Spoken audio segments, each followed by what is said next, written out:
I just find it interesting. Mark calling in from Los Angeles. You're on the Wilkow Majority. Hello. Hey, Andrew, how you doing, sir? Fine. How are you?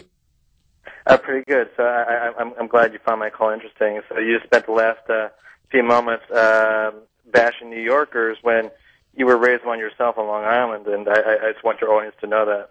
You don't think they know that? I don't know. I'm from Belmore. My dad owned the East Northport Armenian store. I lived at one point on 88th and 2nd and 25th and 3rd. I've lived in Manhattan. I've lived in Long Island. I lived in upstate.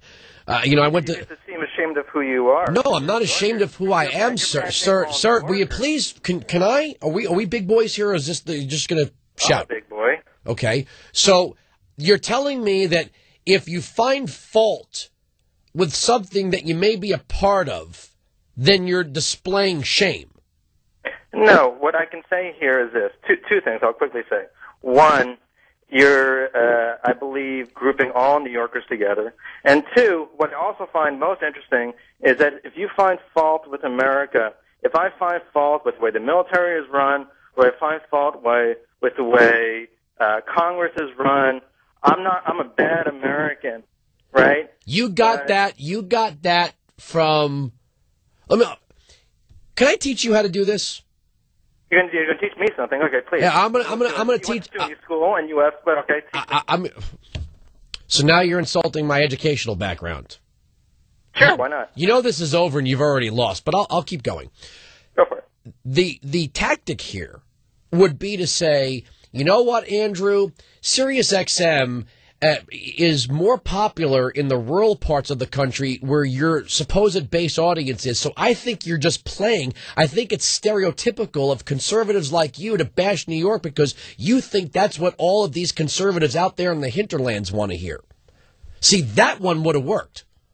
Why would that have been true?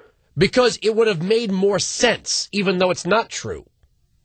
But coming at me as if I'm somehow ashamed of something, dude, I worked at a strip club, okay, and I'm not even ashamed of that.